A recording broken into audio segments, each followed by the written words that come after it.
आज का विषय बहुत I will say it will be a brief issue, won't take much of your time, मगर एक बहुत गंभीर विषय है। And at the outset itself I want to mention, मैं आरंभ में ही कहना चाहता हूं कि यह विषय बांग्लादेश से जुड़ा हुआ है। We are not intruding into any kind of international domain, but चूंकि ये रविंद्रनाथ टैगोर जी का विषय है, इसलिए हमारे हृदय के निकट का विषय है, भारत के हृदय के निकट का विषय है। इसलिए भारतीय जनता पार्टी इस पूरे मामले को बड़े गंभीरता से लेती है और बहुत सेंसिटिवली, संवेदनशीलता से लेती है। आप सबको विदित है कि मंगलवार को रविंद्रनाथ टैगोर जी के पैतृक घर, जो कि बांग्लादेश में स्थित है, वहां आक्रमण हुआ, वहां हमला हुआ और उसको काफी क्षति पहुंचाई गई है। गुरुदेव रविंद्रनाथ टैगोर कोई आम शख्सियत नहीं थे। Gurudev Rabindranath Tagore was not an ordinary person. He was a man of diversity. He was a man who gave a lot to this world. वो एक ऐसे व्यक्तित्व थे जो केवल सीमाओं से बंधे हुए व्यक्ति नहीं थे। उन्होंने 2 राष्ट्र के राष्ट्रगान को लिखा। भारतवर्ष के राष्ट्रगान को भी, जन गण मन को, रविंद्रनाथ जी के कलम ने ही संजोया और बांग्लादेश के राष्ट्रगान को भी रविंद्रनाथ ठाकुर जी ने उसे अलंकृत किया, उसे लिखा। एक ऐसा व्यक्तित्व जिसको नोबेल प्राइज मिला। रविंद्रनाथ ठाकुर जी के दादाजी द्वारकानाथ टैगोर 1840 में ढाका से लगभग 125 किलोमीटर दूर सिराजगंज में एक 2 मंजिला घर उन्होंने बनाया था, जिसको कचहरी बाड़ी, हम लोग उड़िया में भी बंगाली में भी कचहरी बोलते हैं जहां बैठते हैं, तो कचहरी बाड़ी मतलब घर होता है। कचहरी बाड़ी बनाया जिस पर अटैक हुआ है। और जो अभी मीडिया के माध्यम से पता चल रहा है, यह जो अटैक हुआ है, यह जो आक्रमण हुआ है गुरुदेव रविंद्रनाथ टैगोर जी के घर पर, यह अटैक जमात इस्लामी और हिफाजत इस्लाम, इन संगठन के लोगों ने किया है। और मीडिया के माध्यम से यह भी मालूम पड़ा है कि यह अटैक एक प्री प्लान्ड अटैक था। 5-6 दिन से इसकी एक योजना बन रही थी कि योजनाबद्ध तरीके से रविंद्रनाथ टैगोर के, जो कि एक बुनियाद है, बंगाल के हमारी सभ्यता के, संस्कृति के एक धरोहर हैं, उनके घर पर हमला किया जाएगा, ताकि एक बड़ा मैसेज वो शायद विश्व को देना चाहते थे। और यह भी आपको बता दें कि यह घर बांग्लादेश सरकार ने सरकारी रूप से एक म्यूजियम के रूप में घोषित किया था। It was a declared museum, a museum which in fact within its precincts holds the originality of that part of India, of that part of the globe, I would say. Ravindra संगीत, कई कृतियां इसी घर में बैठकर रविंद्रनाथ टैगोर जी ने अंजाम दिया था उन्हें, और आज उसे ध्वस्त किया गया है। 3 विषय में यहां रखना चाहूंगा बड़ी जिम्मेदारी के साथ कि जो अंतरिम सरकार है, the interim government of Mohammad Yunus ji की जो अंतरिम सरकार है, उस सरकार का यह व्यवहार उचित नहीं है। अभी भी कोई कार्यवाही नहीं हुई है। इतने बड़े इंटरनेशनल मॉन्यूमेंट को बचा के नहीं रखा जा सका। एक बहुत ही खराब संदेश पूरे विश्व दरबार में जाता है। तो भारतीय जनता पार्टी की प्रवक्ता के नाते बांग्लादेश के अंतरिम सरकार के इस व्यवहार की हम निंदा करते हैं। दूसरा, रविंद्रनाथ टैगोर जी एक साधारण व्यक्तित्व नहीं है। मैं नहीं कहूंगा नहीं थे, क्योंकि इतने बड़े बड़ी शख्सियत वो हमेशा के लिए हमारे बीच में रहते हैं। महात्मा गांधी आज भी हमारे साथ उनके विचारधारा के रूप में मौजूद है। ठीक उसी प्रकार रविंद्रनाथ टैगोर जी भी उनके विचारधारा के रूप में, रविंद्र संगीत के रूप में, उनके लेखनी के रूप में आज भी हमारे बीच में मौजूद है। एक इस प्रकार का Nobel laureate, when he has been attacked, when his house has been attacked, when his way of thinking has been attacked, जब उनके विचारों पर आक्रमण और प्रहार होता है, एक डिजाइन के अंतर्गत होता है। We appeal the world community to come together against this. This is the appeal of Bharatiya Janata Party, a party which believes in inclusivity, a party which believes in the mantra of सबका साथ, सबका विकास, सबका प्रयास।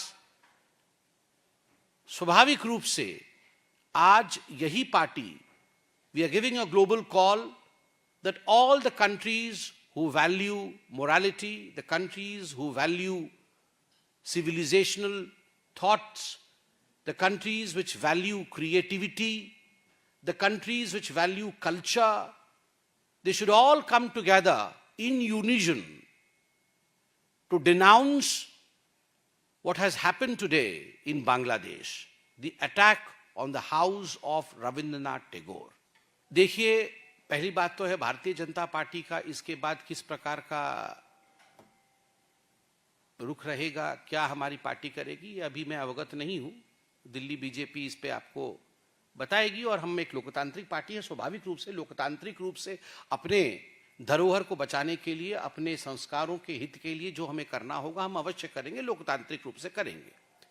हम अपनी सीमाओं को जानते हैं कि कहाँ अंतर्राष्ट्रीय सीमाएं आरंभ होती हैं और उन सीमाओं के अंदर रहकर किस प्रकार से विरोध को जताना है वह भी हम करेंगे। जहां तक आपने ममता बनर्जी जी के विषय में पूछा है, ममता जी के बारे में ममता जी ही जवाब दे सकती हैं। और मैं तो आप लोगों से आग्रह करूंगा, आप सशक्त माध्यम है, ममता जी से पूछिए क्यों नहीं आवाज उठाया है उन्होंने अभी तक। और रविन्द्रनाथ टैगोर कोई केवल बंगाल के धरोहर थे ऐसा नहीं। Rabindranath Tagore was one of the most renowned personalities of the world, and we are proud as Indians that he belonged to India.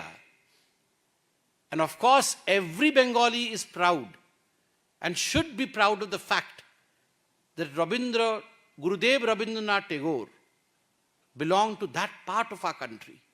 तो ये स्वाभाविक है कि आज ममता बनर्जी को जो प्रेस कॉन्फ्रेंस मैं कर रहा हूं, हमसे बहुत पहले ममता जी को तो तुरंत ही इस विषय पे विषय उठाना चाहिए था, मगर वो उठा नहीं पाएंगी शायद इसलिए क्योंकि उन्हें गिल्ट कॉन्शियसनेस है। भारतीय जनता पार्टी आज वोट के विषय में सोच करके ये प्रेस कॉन्फ्रेंस नहीं कर रही है। भारतीय जनता पार्टी ये प्रेस कॉन्फ्रेंस इसलिए कर रही है क्योंकि हमें लग रहा है कि हमारे civilisational value which spread across boundaries उस पे अटैक हुआ है, तो हमने ये प्रेस कॉन्फ्रेंस किया है। ममता जी प्रेस कॉन्फ्रेंस इसलिए नहीं कर पा रही है क्योंकि उनको लगता है कि सीमा पार से आए लोग उनके वोटर्स हो सकते हैं, उनके वोट बैंक हो सकते हैं। तो they are driven by vote bank politics, we are driven by cultural politics. सांस्कृतिक विरासत की राजनीति है हमारी, इसलिए हम दोनों में पार्थक्यता है, हम दोनों में अंतर है। देखिए, मकसद तो बड़ा साफ है। आप और हम भी, उस समय हमारा जन्म नहीं हुआ था 1947 में जब भारत आजाद हुआ था, मगर भारत की आजादी कैसी हुई, आजादी के बाद क्या हुआ, किस प्रकार का नरसंहार हुआ था जो कभी नहीं होना चाहिए, कौन कौन ऐसे महान विभूतियां थी जिनके कारण भारतवर्ष को आजादी मिली, ये सब विषय हमें जानना चाहिए। कैसे जानेंगे? पढ़ के जानेंगे, भिन्न भिन्न लेक्चर सीरीज से जानेंगे, माता पिता से जानेंगे, दादा दादी से जानेंगे। तो स्वाभाविक है किसी भी मूल समाज में, किसी भी सांस्कृतिक देश में एक चेष्टा जरूर रहनी चाहिए कि जो पूर्व है, जो विगत है, उसके विषय में आज शिक्षा दिया जाए ताकि भविष्य बिगड़ ना जाए या भविष्य संवर जाए। तो भारतीय जनता पार्टी इस बात पर विश्वास रखती है कि जो महापाप कांग्रेस पार्टी ने इमरजेंसी को इस देश के ऊपर थोप करके तत्कालीन प्रधानमंत्री इंदिरा गांधी जी ने केवल और केवल अपने महत्वाकांक्षा को ऊपर रखने के लिए जिस प्रकार से शी सैक्रिफाइस्ड, बलि दे दिया हिंदुस्तान के संविधान के लिए, संविधान का, and that was the darkest period of Indian history, democratic history. स्वाभाविक है जो बच्चे उस विषय में उनको पता नहीं है, उनको वो ज्ञान उन तक पहुंचाना ताकि भविष्य में ऐसी बातें ना हो। क्या क्या चीजें पहले हुई थी जो लोग हमारे बीच में हैं, मीसा एक्ट के अंतर्गत जो अंदर गए थे जेल में, कैसी यातनाएं वो सहे हैं। आज सौभाग्य है कि उनमें से बहुत सारे हमारे बुजुर्ग हमारे बीच में हैं, उनका आशीर्वाद हमें मिलेगा, उनका आशीर्वचन हमें मिलेगा। ये मॉक पार्लियामेंट होगा तो एक डेमोक्रेटिक तरीके से हमारी युवा वर्ग के बीच में यह पूरा विषय जाएगा जो कि जाना चाहिए, ताकि वह भी देश की स्थिति को समझ सके। देखिए, पहली बात तो है, जहां तक ममता बनर्जी और बंगाल में जो हिंसा हो रही है उसका सवाल है, आए दिन आप देखते हैं किस प्रकार से वहां पर हिंदुओं के ऊपर अत्याचार होता रहता है, और ये कोई नई बात नहीं है। और इसके लिए प्रेस कॉन्फ्रेंस करके मुझे शायद फैक्ट पेश करने की भी आवश्यकता नहीं है, क्योंकि आप खुद जब जमीन पर जाते हैं तो the situation speaks for self. अभी अभी मुर्शिदाबाद के पूरे विषय को कोर्ट ने कहा कि स्टेट ने स्पॉन्सर किया था, ये स्टेट के कारण से हुआ, स्टेट के फेलियर के कारण से हुआ। और उससे पहले ममता जी कह रही थी कि भारतीय जनता पार्टी ने कराया, मगर कोर्ट ने ममता बनर्जी को आईना दिखाया और कहा नहीं, भारतीय जनता पार्टी के लिए नहीं, आपके गलती के कारण से हुआ, आपने किया है ये। और आज रविंद्रनाथ टैगोर जी के घर के आक्रमण के प्रेस कॉन्फ्रेंस तक को बंगाल से टीएमसी कर नहीं पा रही है, केवल और केवल अपीजमेंट की राजनीति के कारण। मगर याद रखिए, appeasement has its own life span. समाप्त होने वाला है तुष्टीकरण की राजनीति की आयु जो टीएमसी बंगाल में कर रही है। और जहां तक आपने कांग्रेस के जयराम रमेश जी के प्रश्न के विषय में पूछा, तो चाहे जयराम जी हो चाहे राहुल जी हो, ये बिना किसी विषय को पूरी तरह से जाने हड़बड़ी में रहते हैं कि कैसे हम आनन फानन में हिंदुस्तान को कटघरे में खड़ा कर दें। मोदी जी को अटैक करने के नाम पर हिंदुस्तान को कटघरे में खड़ा कर दे। वो G7 वाले में भी पूरा ऐसा ही चल रहा था, बाद में अभी कहां मुंह छुपाएंगे वो समझ नहीं पा रहे हैं। तो स्वाभाविक है, मुझे लगता है उनको सीरियसली लेने की आवश्यकता नहीं है।